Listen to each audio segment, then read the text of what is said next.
नमस्कार दोस्तों, आज आप सभी को एक और नई कहानी सुनाती हूँ।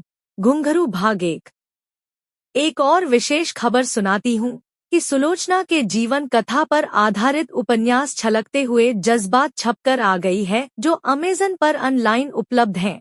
कृपया आप सब उसे पढ़िए और दूसरे को भी पढ़ने को प्रेरित कीजिए। अब कहानी सुनाती हूँ। डॉक्टर नेहा आजकल अजीब सी कशमकश में फंसी है।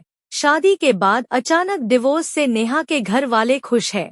खुश तो नेहा भी बहुत है, मगर अचानक परिस्थिति बदलने पर से नेहा बहुत परेशान होती जा रही है। रह रहकर उसे बीते दोनों की याद आने लगी। शादी के तुरंत बाद डॉक्टर राजेश सक्सेना के साथ हनीमून में गई थी और वहां से लौटते ही दोनों के बीच विवाद अचानक गहराती चली गई कि किसी भी तरह के सुलह के बजाय नेहा के तरफ से डिवोर्स केस फाइल कर दी गई और आनन फानन में एलुमनी के रूप में मोटा रकम लेकर डॉक्टर राजेश से डिवोर्स ले लेती है।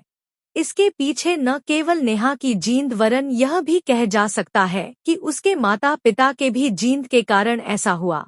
मगर नेहा उसे नजरअंदाज करते हुए डॉक्टर राजेश को तलाक दे दिया और कुछ ही दिनों के पश्चात डॉक्टर राजेश साउथ अफ्रीका में चला गया।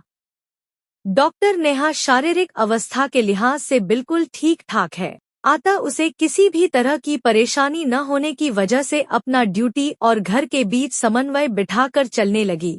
उसके माता पिता तथा परिवार वाले सभी लोग बहुत खुश हैं कि डॉक्टर राजेश से नेहा की डिवोर्स हो गई है। वजह क्या है सभी जानते हैं और उसे सभी लोग गंभीर अपराध मानने लगे।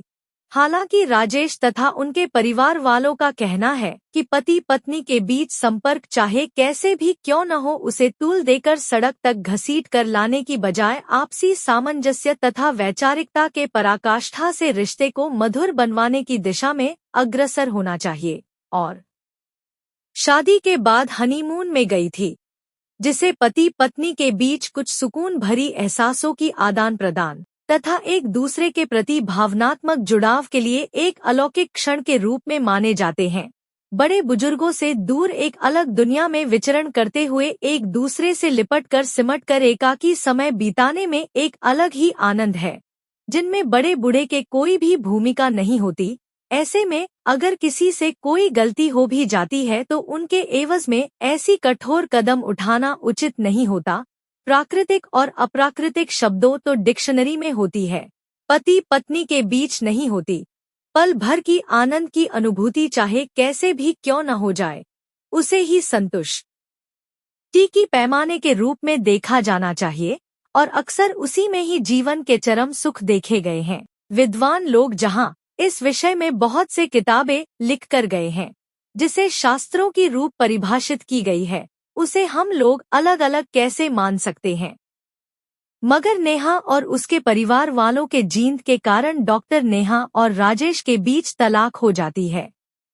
नेहा के माता पिता तथा घर वालों के पूर्ण समर्थन से नेहा अपने कामकाज में मशगूल रहती है।